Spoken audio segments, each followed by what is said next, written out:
여러분 안녕하십니까? 2월 14일 화요일 JCM 모닝뉴스입니다. 윤석열 대통령 주재의 중앙지방협력회의가 지난 10일에 열렸습니다. 이 자리에서 정부는 주요 권한을 지방으로 과감하게 이양하겠다고 밝혔습니다. 김두겸 울산시장은 특히 그린벨트 해제와 골프장 확대, 신산업 관련 대학 학과 신설 등 실질적인 권한을 이양해 줄 것을 정부에 강력히 건의했습니다. 김나래 기자의 보도입니다. 정부가 지난 10일 윤석열 대통령 주재로 개최된 중앙지방협력회의에서 중앙권한의 지방이양 추진 계획을 발표했습니다. 그동안 김두겸 울산시장의 최대 공약이었던 개발제한구역 해제 권한 확대도 계획에 담겼습니다. 기존의 30만 제곱미터에서 100만 제곱미터 이내까지 위임 범위를 확대하고 국가 전략사업으로 추진할 때는 해제 총량에서 제외하기로 했습니다. 늦어도 연말 올 안으로는 이 지방 정부의 집이 그리고 국토 이용에 대한 이 권리를 지방 정부에 이양해 줄 것으로 저는 기대를 하고 있습니다. 정부는 또 지역 대학에 대한 재정 지원과 관리 권한을 지자체에 위임하고 경제 자유구역 내 외국 대학 설립 승인 권한도 시 도지사에게 이양하기로 했습니다. 김 시장은 정부의 수소와 배터리 등 신산업 관련 새로운 학과와 대학 신설을 요구했습니다. 수소라든지 또 2차 배터리라든지 또 의료에 대한 간호라든지 이런 부분이 수요가 대폭 늘어나는데 여기에 따라서 우리가 특정 대학의 특정 학과를 더 늘리고 신설하는 권한을 지방 정부에 줘야지. 김 시장은 지역 현안으로 원전과 석유화학 시설 등이 집중돼 있는 지역의 경우 전기료와 유가 감면도 요구했습니다. 차량 수송비만 해도 엄청 차이 나는데 지역에는 아무래도 좀 사야 되지 않겠느냐. 그래서 사야 공장도 유치하고. 이와 함께 정부가 대중형 골프장 지정 권한을 시 도지사에게 이양하기로 하면서 김 시장의 공공골프장 확충 공약에도 탄력이 예상됩니다. JCN 뉴스 김나래입니다.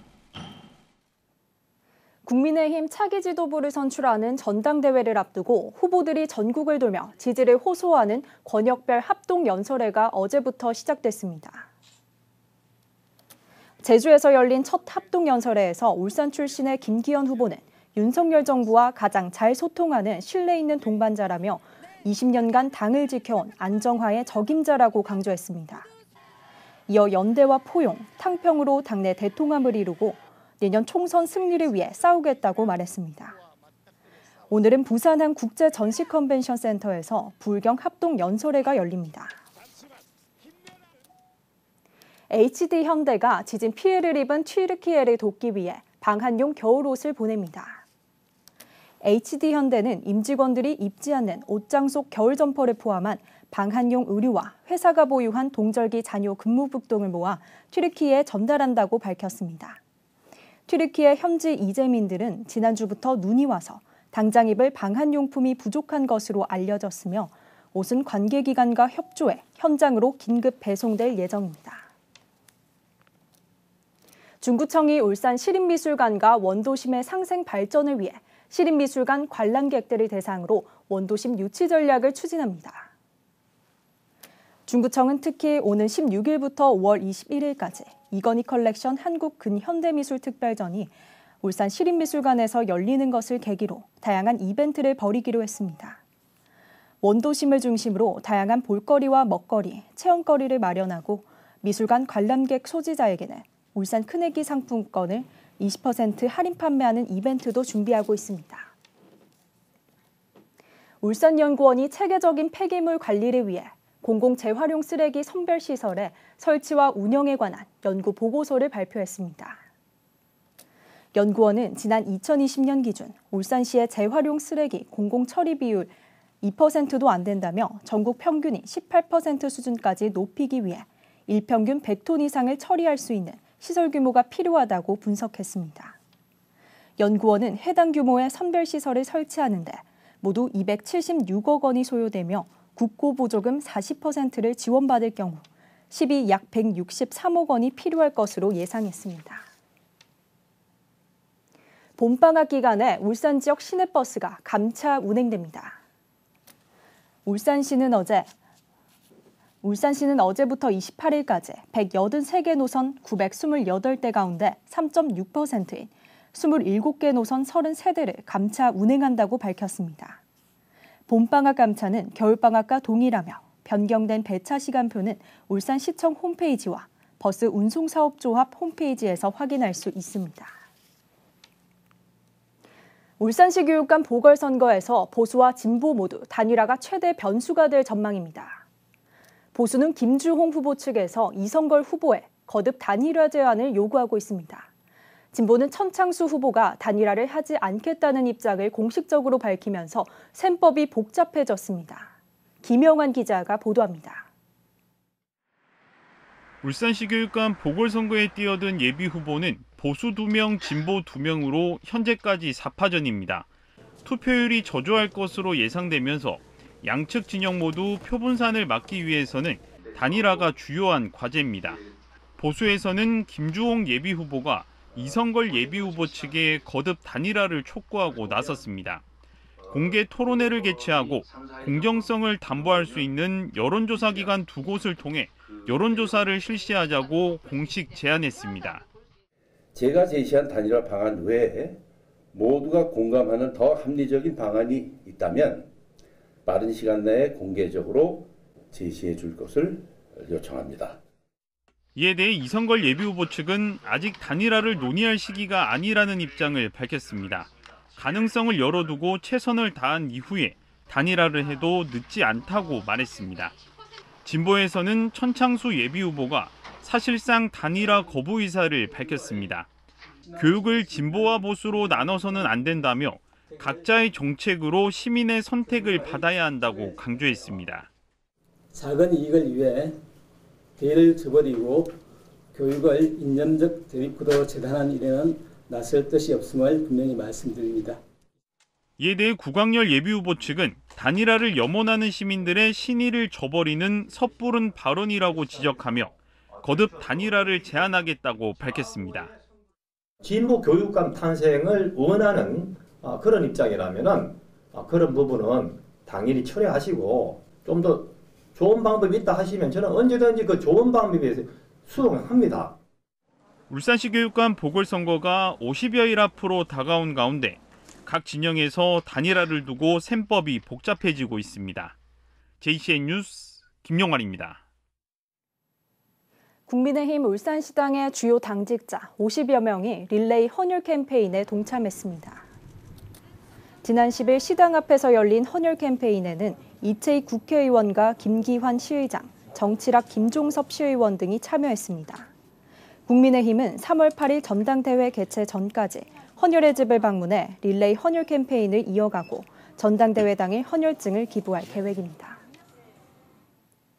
더불어민주당 송명희 시의원이 마약 예방을 정부에만 의존하지 말고 지역사회가 적극 나서야 한다고 주장했습니다.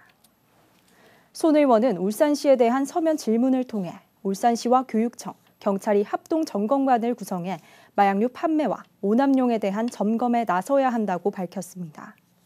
손 의원은 이어 20대에서 30대를 중심으로 마약류 확산 속도가 심각한 상황이라며 울산시가 예방을 위해 관계기관과 정치권, 시민사회와 힘을 합쳐야 한다고 덧붙였습니다. 더불어민주당 울산시당이 을을 지키는 민생실천위원회, 약칭 을지로위원회에 발대식을 가졌습니다. 이미영 전 시의원이 위원장을 맡았으며 40여 명으로 구성됐습니다. 위원회는 상인 권리 보호와 생활임금제도 도입, 착한 발주와 입찰제도 정착, 차별 없는 일자리 문화 조성 등에 적극 나설 방침입니다. 이미영 을지로위원장은 서민인 을의 목소리를 지키고 희망을 만들겠다고 밝혔습니다. 울산예총 차기 회장 선거가 이희석 현 회장의 단독 출마로 치러질 전망입니다. 이희석 현 회장은 이번 선거 공약으로 울산예총 회관과 예술인 복지회관 건립, 국비예산 규모 확대 등을 제시할 예정입니다. 한편 울산예총 제20대 신임회장 선거는 오는 28일 치러지며 당선자의 임기는 3월부터 2027년 2월까지 4년입니다. 온산공단 인근 원룸촌이 때 아닌 호황을 누리고 있습니다. 9조 원대 S-오일 샤인 프로젝트와 1조 원 규모의 고려아연 2차 전지 소재 공장 증설에 근로자들이 몰려들면서 공실이 거의 없다고 합니다. 구현희 기자입니다. 온산공단 인근의 원룸촌. 주택시장에 한파가 불어닥쳤지만 이곳은 다른 세상입니다. 비어있는 원룸이 거의 없습니다. 이곳 원룸촌이 들썩이는 건 다음 달 착공에 들어가는 S-오일 샤인 프로젝트 때문입니다. 앞으로 4년간 하루 최대 17,000명이 투입되는데 이로 인해 온산 지역 원룸촌이 특수를 누리고 있습니다. 유례가 없죠. 조선업 호황기에도 이런 경우는 없었습니다. 지금 10,000호 정도의 원룸이 있는데 거기에서 지금 현재 공실이 한 60호 정도? 지금 공급이 굉장히 필요한 상황입니다. 보증금 100만 원에 월세 20만 원이던 임대료도 200만 원에 35만 원으로 올랐습니다. 보통 1년 이하로 체결하던 계약 기간도 연장하는 사례가 잇따르고 있습니다. 여기에 고려아연도 1조 원 규모의 2차 전지 소재 공장 증설에 들어갑니다. 근로자 200명이 추가로 투입되는데 아직까지 숙소를 다 확보하지 못했습니다. 현재는 이제 저희들도 뭐 좀 부족해서 원룸 얻고 있죠, 지금. 저희들은 뭐 온산뿐만 아니고 여러 군데 알아보고 있는 중입니다. 이로 인해 온산 인근 지역 원룸들도 공실이 빠르게 채워지고 있습니다. 이따르는 대규모 공장 건설로 인해 온산공단 인근 원룸촌이 역대급 호황을 맞고 있습니다. JCN 뉴스 구현입니다. 울산대학교 병원 로봇 수술센터가 국내 최초로 3가지 질환의 병변을 로봇 수술로 동시에 제거하는 데 성공했습니다. 울산대병원은 환자 A씨에 대한 검사에서 대자감과 난소종양, 신장암 등이 발견돼 수술에 들어가게 됐으며 환자의 배꼽 구멍으로 로봇 수술 포트 하나를 삽입해 난소종양을 먼저 잘라낸 다음 신장암과 대장암을 차례로 잘라내는 데 성공했다고 밝혔습니다. 수술을 마친 A씨는 일주일 만에 퇴원한 후 건강을 회복 중인 것으로 전해졌습니다. 울주군이 올해 청소년 성장지원금을 지원합니다. 울주군 청소년 성장지원금은 1년 이상 울주군에 주민등록을 두고 있는 만 18세 청소년을 대상으로 도서와 문구 등 학습 관련 물품 구입비 80만 원과 선불 교통카드 20만 원 등을 바우처 포인트로 지급합니다. 신청은 다음 달 말까지 주민등록지 관할 읍면행정복지센터에서 하면 됩니다. 주식회사 KCC가 어제 울산시를 방문해 울산시 사회복지공동모금회에 성금 5천만 원을 전달했습니다. 어제 전달된 성금은 울산 지역 사회복지시설과 기관에 전달됩니다. KCC는 최근 3년간 5억 5천만 원을 기부했으며 올해 성금을 합하면 모두 6억 원을 어려운 이웃을 위해 기부했습니다. 울산의 아파트 입주 전망이 전국 광역시 중 유일하게 하락했습니다. 주택산업연구원에 따르면 2월 울산의 아파트 입주 전망 지수는 62.5로 전달 대비 2.2포인트 하락했습니다. 아파트 입주 전망 지수가 하락한 건 전국 17개 시도 중 울산과 충남뿐이었습니다. 주택산업연구원은 글로벌 조선 경기 침체로 인한 지역 경제 악화로 울산의 아파트 입주 전망에 부정적인 영향을 미친 것으로 분석했습니다. 늦은 시간 술에 취한 손님을 자동차 전용 도로에 내려줬다가 교통사고로 숨지게 한 혐의와 관련해 1심에서는 무죄를 받았던 택시기사가 2심에서는 유죄를 선고받았습니다. 부산고등법원 울산재판부는 업무상 과실치사 등의 혐의로 기소된 택시기사 A씨에게 무죄를 선고한 원심을 깨고 금고 1년에 집행유예 2년을 선고했습니다. A씨는 지난 2019년 4월 술에 취해 택시에 탑승한 B씨에 내려달라는 요구에 자동차 전용도로 갓길에 B씨를 내려줬다가 다른 차에 치여 숨지게 한 혐의를 받고 있습니다. 1심 재판부는 내려달라는 손님의 거듭된 요구를 묵살하기 어려웠다며 무죄를 선고했지만 2심 재판부는 유기치사는 무죄로 인정한 반면 승객을 목적지까지 안전하게 도착하게 할 의무를 위반했다며 업무상 과실치사 혐의를 유죄로 판결했습니다. JCN 모닝뉴스를 마칩니다. 함께해 주신 여러분 고맙습니다.